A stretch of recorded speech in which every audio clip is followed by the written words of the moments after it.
نعبد وإياك نستعين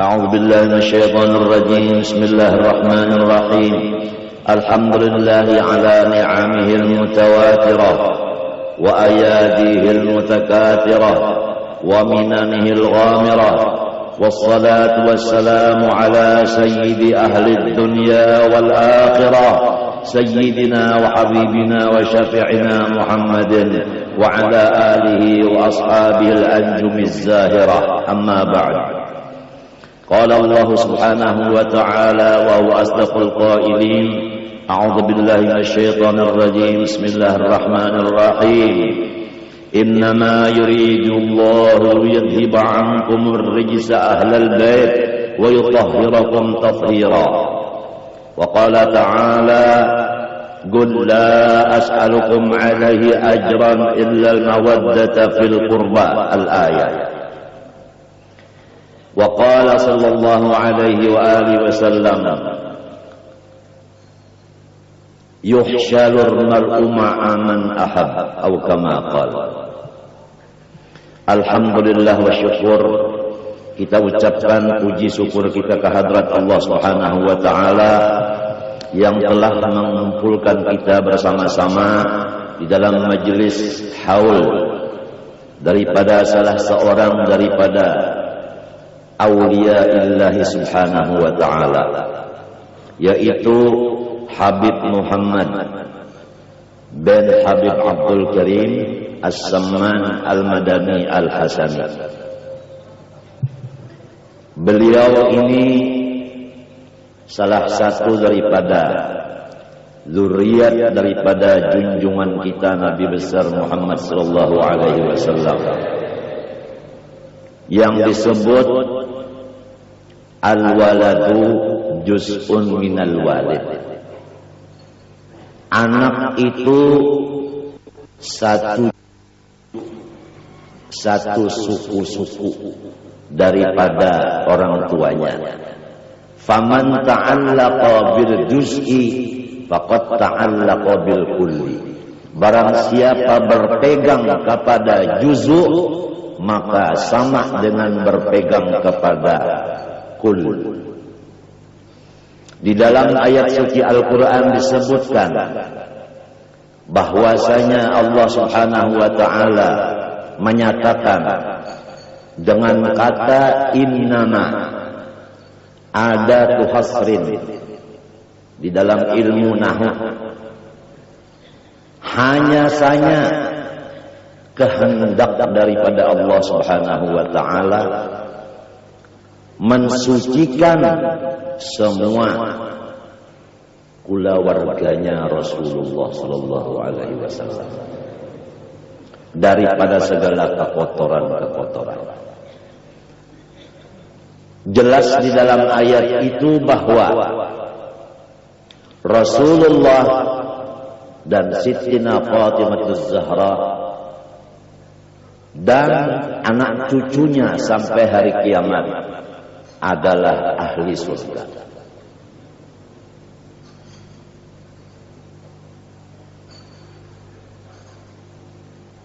Di dalam ayat lain lagi, ya Muhammad, sampaikan kepada semua umatmu, aku tidak ada mengharap apa-apa imbalan dan balasan daripada kamu atas kesusah payahanku mengajar dan memimpin kamu. Hanya aku menyampaikan pesan Allah, cintailah kulawargaku. Ini pesan Allah. Di dalam hadis disebutkan yuhsyarul mar'u ma'a man ahab. Siapapun akan dikumpulkan nantinya bersama-sama orang yang dicintai oleh hatinya. Inilah yang kita harap, supaya kita mencintai anak cucunya Rasulullah SAW. yang pada hakikatnya mencintai datunya, yaitu Rasulullah SAW, yang akhirnya kita bersama-sama dengan Rasulullah SAW. Walaupun hidup kita tidak mempunyai pangkat, harkat dan martabat, walaupun kita ini hidup di dalam susah, fakir, walaupun kita hidup di dalam keadaan sakit terus-menerus, walaupun kita hidup di dalam dihinakan oleh orang dan sebagainya, akan tetapi kalau kita mahabbah kepada orang-orang yang saleh, maka janganlah kita berduka cita, karena kita akan berkumpul sama-sama orang itu di dalam surga.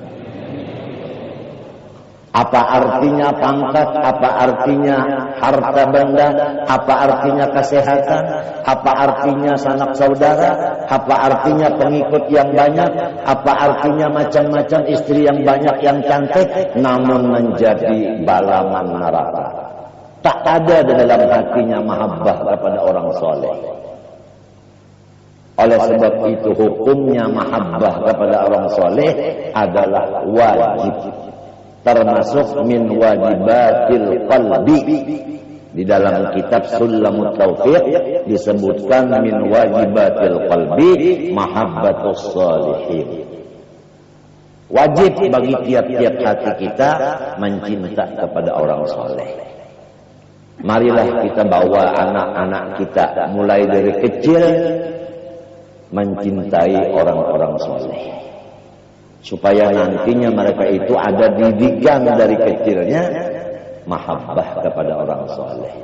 Jangan sampai kita taksir nantinya anak-anak kita itu tatkala dia dewasa dia membenci dengan orang soleh, karena ketaksiran kita tidak mendidik akan anak kita dari kecilnya itu cinta kepada orang yang soleh. Di antara orang soleh dzurriyyat Rasulullah SAW bernama Sayyid Muhammad, Habib Muhammad, Syarif Muhammad, Ayyib Muhammad, bahasa Banjarnya, dan Habib Abdul Karim As-Samman, Al-Madani, Al-Hasani, turunan Sayyidina Hasan. Beliau dilahirkan pada tahun 1132 Hijriah. 1132 Hijriah. Di dalam negeri Madinah Al-Musyarrafah. Beliau sudah lebih dahulu yatim, maka ibunya memimpin akan dia, menyerahkan akan dia sewaktu kecilnya kepada seorang guru yang alim di bidang Al-Quran, baik tajwidnya maupun ilmu-ilmu lainnya yang berhubungan dengan Al-Quran, seperti usul tafsir dan tafsir Al-Quran dan lain-lainnya. Maka Syekh Samman ini diserahkan oleh ibunya kepada guru tadi dari kecil. Nah, sewaktu dia belajar Al-Quran, ini satu pelajaran ini, supaya kita punya anak kalau sudah bisa bicara langsung dimasukkan ke sekolahan Al-Quran, dan harus dicari gurunya yang fasih membaca Al-Quran, karena anak-anak kita ini mengikut gurunya. Kalau gurunya itu salah, ya ikut salah. Kalau gurunya itu Bismillahirrahmanirrahim, Alhamdulillahirabbil alamin, Ar-Rahmanirrahim, Maliki Yaumiddin, sampai bola-bolalin, amin, ngarannya Udin, anaknya Yasin. Nah, itu anak kita nantinya Bismillahirrahmanirrahim juga. Gak bisa bismillahirrahmanirrahim, gak bisa karena gurunya tadi. Dan anak-anak kita ini pasti punya guru. Malam yakun lahu syekhun fasyaitanu syaikhuhu. Siapa tidak punya guru, maka syaitanlah yang membisikinya jadi gurunya. Itu man isim mausul umum, bilangnya ilmu nahwu. Siapa aja apabila tidak punya syekh, tidak punya guru, maka syaitanlah gurunya. Syaitan itu ben iblis. Iblis itu ben api neraka. Itu silsilahnya.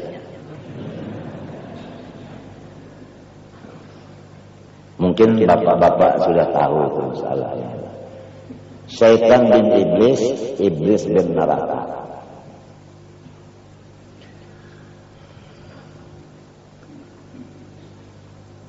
Sewaktu Syekh Saman ini belajar Al-Quran, di sini ada keganjilan, keistimewaan, keunggulan, yaitu setiap kali beliau diberi makan oleh ibunya makanan, beliau makan.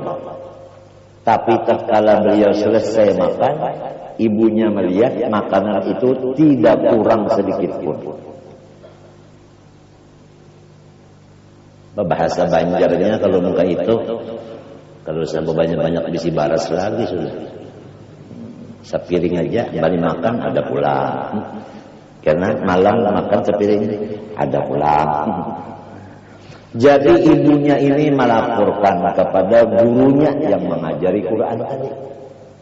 Hal yang demikian spontan dijawab oleh gurunya. Hai ibunya Syekh Saman, kamu jangan ragu bahwa anakmu ini sudah diberi pangkat wali kutub dari kecil. Aduh, bagaimana bahagianya seorang ayah dan ibu punya anak dari kecilnya sudah diberi pangkat waliullah. Orang wali itu tanda-tandanya menurut di hadis yang lebih sahih itu dua. Pertama, pemurah.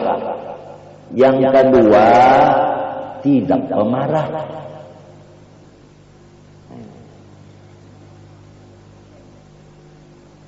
Jadi dari kecilnya beliau ini pemurah, tidak pelit, alias apik, alias engken, garis mereng angkar mawi, jarak 12.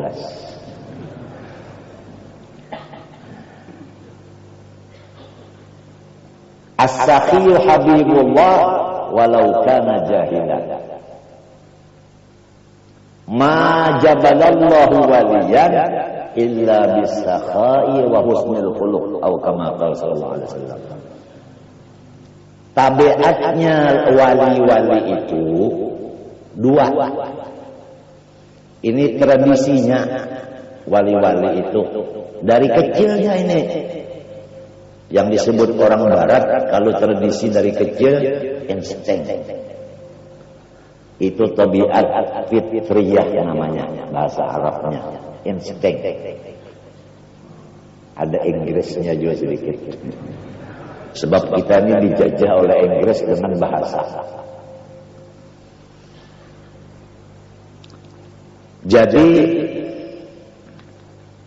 tabiatnya semua aulia itu pertama bis as-safa, murahan atau sosial. Yang kedua, wa husnul khuluq. Mengenai perangai yang baik ini Abu Hurairah ditanya orang, apa maksudnya husnul khuluq?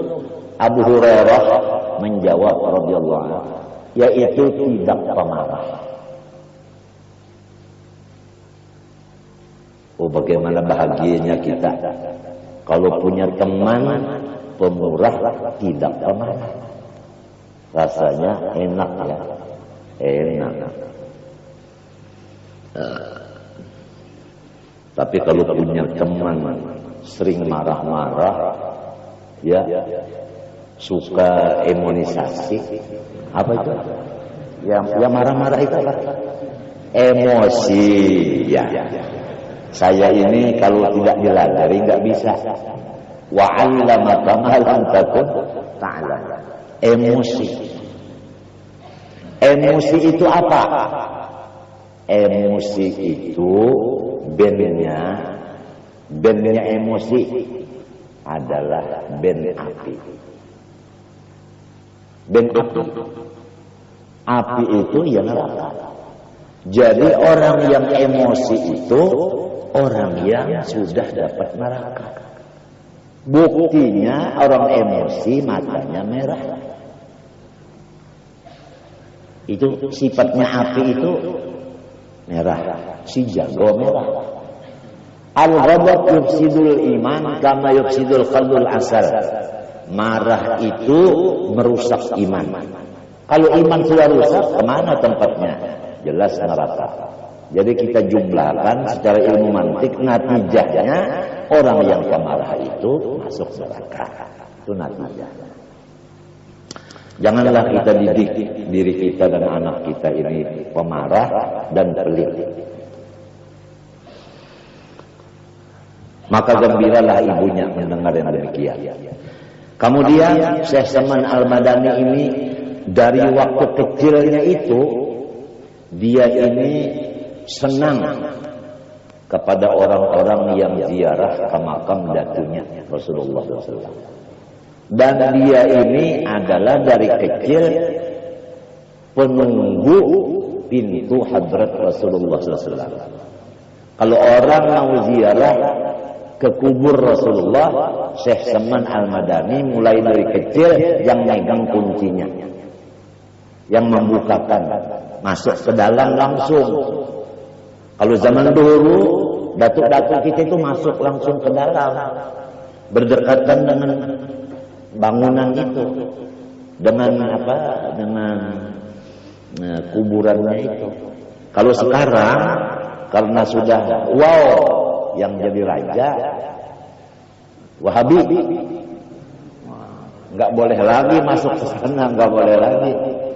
Malahan katanya Wahabi ziarah itu syirik. Rasulullah SAW pada satu malam tidak ada di rumah istrinya yang satu. Abu Hurairah cari, Rasulullah nggak datang-datang, ini nggak keluar-keluar. Ada apa ini? Ketok istri yang pertama, nggak ada. Yang kedua, ketiga, sampai yang kesongo, tak ada. Abu Hurairah ini selalu takut, jangan-jangan Rasulullah ini dibunuh orang. Wah, sekarang kita sudah mendengar Pak Matori Abdul Jalil mau dibunuh orang. Karena apa? Karena dia ini NO dan ulama. Jadi guru-guruan ini harus padawas. Apa itu padawas? Ya waspada. Kalau bisa seluruh kaum muslimin punya senjata, bukan hanya anggota MPR dan DPR sahaja. Wa'iddu lahum mastata'tum min quwwatin wa min ribatil khair turhibuna bihi aduwwallahi wa aduwwakum. Itu Al-Qur'an.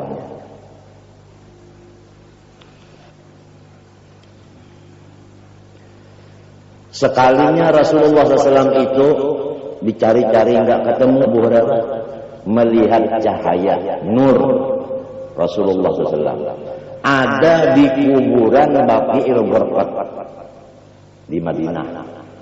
Abu Hurairah itu selalu membuat lubang dari bawah pondasi pagar kuburan dengan tangannya sendiri.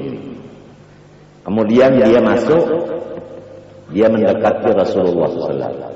Tengah malam Rasulullah ada di kuburan. Ya. Diperhatikan oleh Abu Hurairah. Rasulullah SAW minta kepada Allah keampunan atas dosa dan kesalahan dirinya dan seluruh muslimin muslimat. Artinya Rasulullah ziarah ke kubur, Rasulullah berdoa minta kepada Allah di pekuburan. Kalau disebutkan bahwa orang ziarah itu musyrik, berarti Rasulullahnya musyrik. Siapa yang berani bilang begitu? Tapi kira-kira yang hadir ini semua orang ahli sunnah wal jamaah, semua orang yang senang ziarah.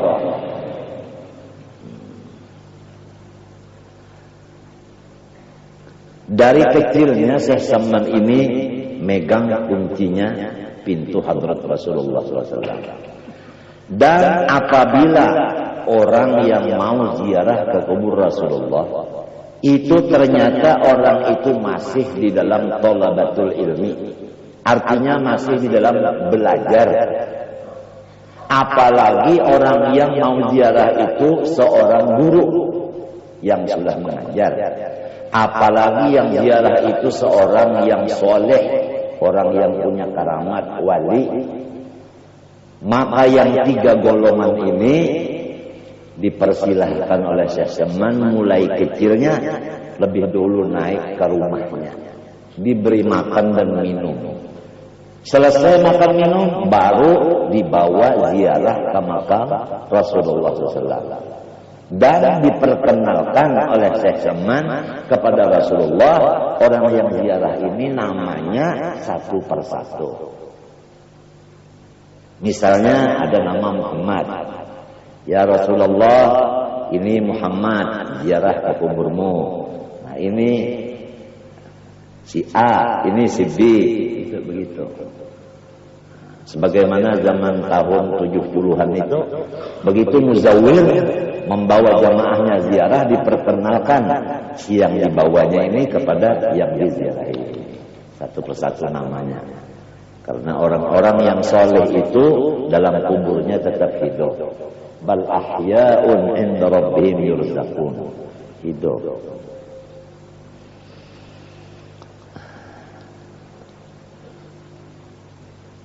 Beliau mulai dari kecilnya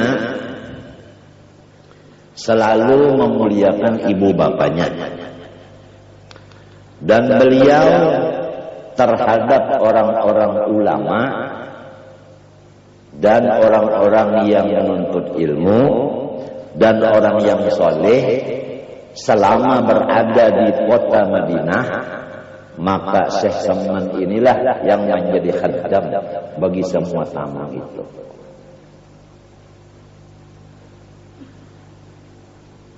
Kalau tamu itu menghajatkan makanan apa-apa, Syekh Saman yang belikan ke pasar. Tamunya di rumah aja. Sayyidul Gaum khadimuhum. Dari kecilnya begitu dia.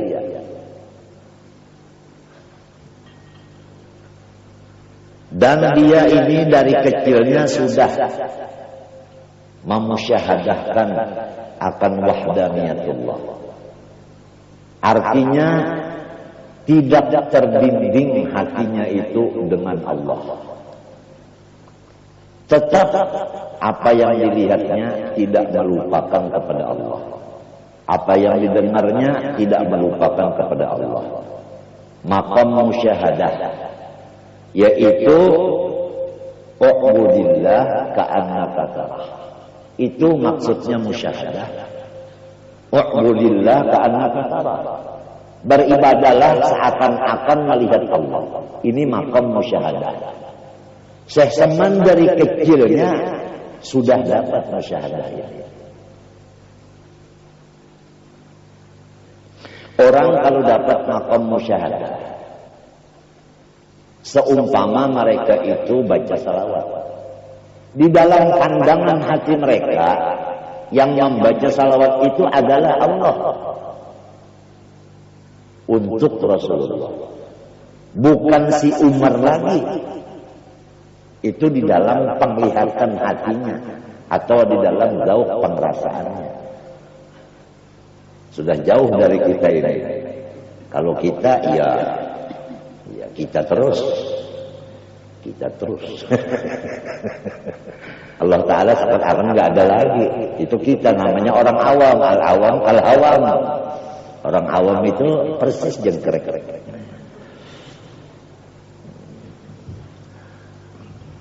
Dan setiap yang datang itu memberi hadiah, emas, perak dan lain-lainnya.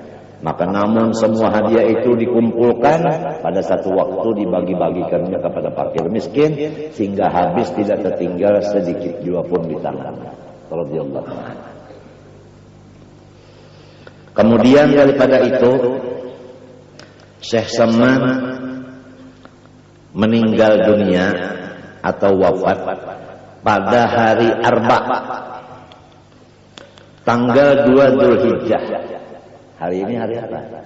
Rabu ya, bukan Arba. Tanggal 2 Dzulhijjah. Pada tahun 1189. Jadi 1189 dipotong 1132 inaun sabaraha. Ini ada orang mana? Orang apa? Orang Bandung nih. Inaun sabaraha. Atur nuhun.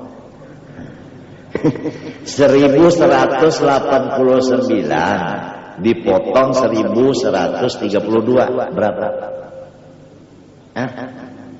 60 peto. Ada Maduranya di sini. Jadi ada Maduranya. Di sini ada juga orang yang mengajarkan dosen bahasa Inggris. Jadi ada instingnya tadi. Jadi semua kena. Ya itulah umur beliau. Padat dengan ibadah dan ilmu. Inilah tujuan hidup kita. Hanya dua. Pertama, waktu diisi dengan menuntut ilmu. Yang kedua, diisi dengan ibadah kepada Allah. Itulah dua tujuan hidup kita. Imam Ghazali membikin lagi di dalam kitab Ihya dengan dasar yang kuat. Hidup di alam dunia ini tujuan dua. Pertama, tidak boleh sakit hati. Ngerti semua? Gak boleh sakit hati, gak boleh sedih. Itu pertama itu. Siapa aja. Ini ada orang Betawi. Siapa aja. Gak boleh sakit hati, harus gembira terus. Satu. Yang kedua, sibuk dengan ibadah. Itulah kesimpulan di dalam kitab Ihya juz yang keempat dari Imam Muhammad bin Muhammad Al-Ghazali. Jelas sejarah? Jelas. Kalau ada yang belum jelas, mungkin kelaparan gitu lah.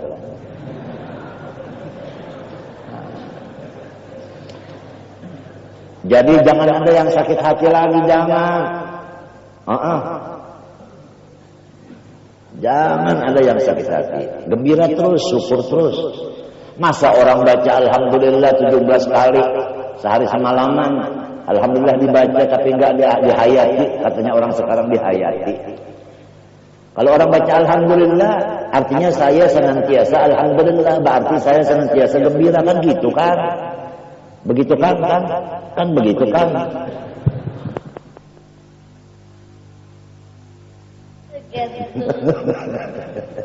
Gembira terus. Yang kedua, sibuk dengan ibadah.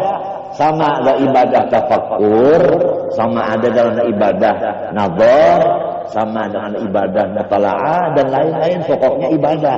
Ibadah itu dua aja, wajib sunat, sunat wajib. Sunat ya, sunat. Bukan basunat, bukan. Kalau basunat, sampai 3 kali basunat habis.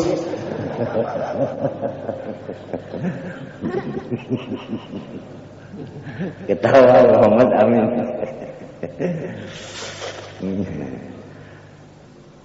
Jadi harus gembira terus. Bapak-bapak, kalau hati kita itu gembira, apa yang kita lihat itu jadi pelajaran, jadi ilmu. Apa yang kita dengar jadi ilmu. Oleh sebab itu Rasulullah berpesan, anak cucu saya jangan sampai ditangiskan.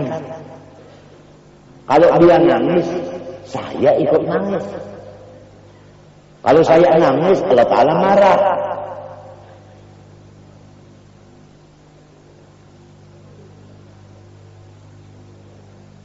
Nah ini, ya mudah-mudahan nih Muhammad Amin nih dengan adiknya Ahmad Hafi itu jangan ada yang menangiskan. Kalau ada yang menangiskan, nangis. Kalau dia nangis, otaknya itu begini, tertutup. Jadi tidak masuk pelajaran. Setengah mati ngajari kada mau paham. Ujar orang Banjar pambaba. Nah itu. Saya kulus sudaha. Dia jawab apa? Saya kulus sutaha. Sutaha. Bilangnya gurunya sutaha itu mertua saya.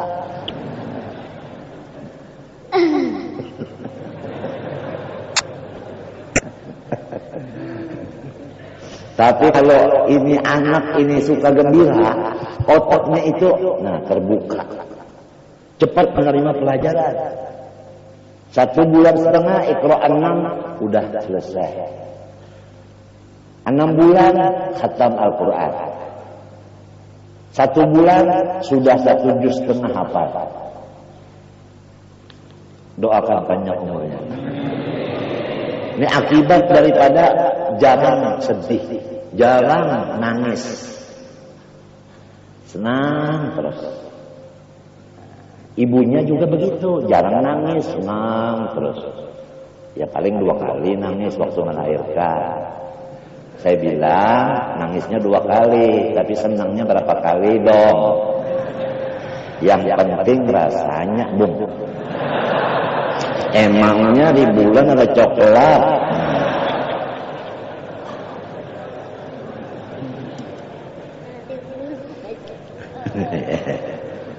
Gak boleh sakit hati, gak boleh ya. Gak boleh, itu sampaikan kepada anak istri. Gak boleh sakit hati, syukur terus. Kalau bala musibah banyak gimana? Nah begini jawabnya. Bala dan musibah kalau menimpa kepada nabi dan wali, itu adalah raf'ud darajat, untuk meninggikan pangkat dia. Bala musibah menimpa kepada orang mukmin yang bukan wali dan bukan nabi untuk kafarah lisayyi'at wal khati'at, untuk membersihkan dari kekotoran dosa. Kalau kita orang awam ini kotor, ada yang membersihkan, kenapa jadi menangis? Mestinya kita gembira, berterima kasih kepada orang yang membersihkan itu. Kan gitu. Kalau bala menimpa kepada orang kafir dan munafik, itulah yang disebut adab.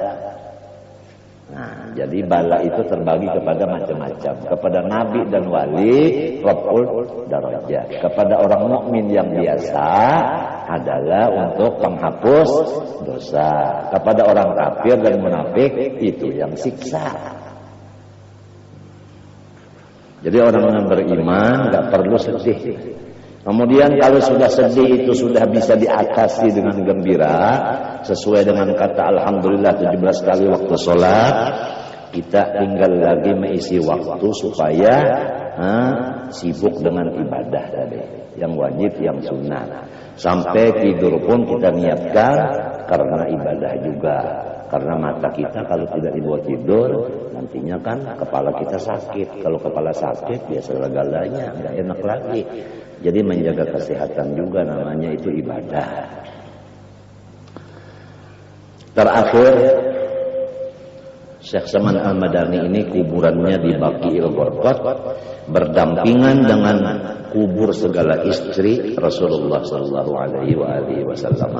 Mudah-mudahan kita semua dimasukkan oleh Allah Subhanahu wa taala di dalam rombongan orang-orang yang cinta kepada orang saleh, sehingga kita akan dikumpulkan Allah bersama-sama mereka. Amin Allahumma amin.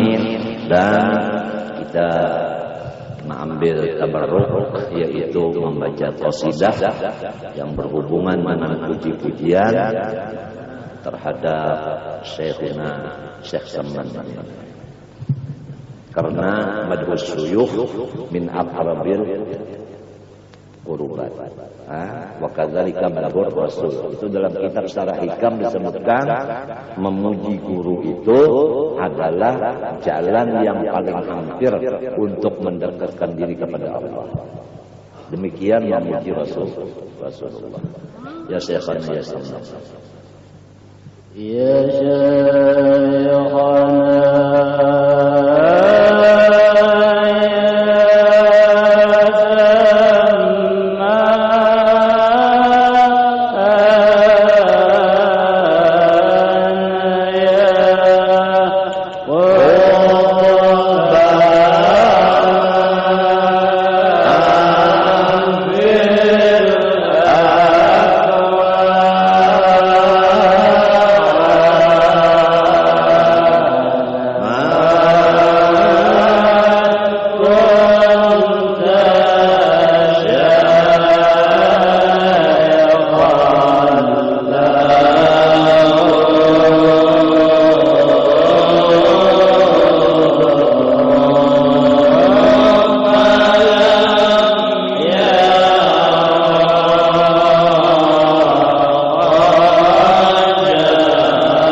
Syekh Samman Waliullah.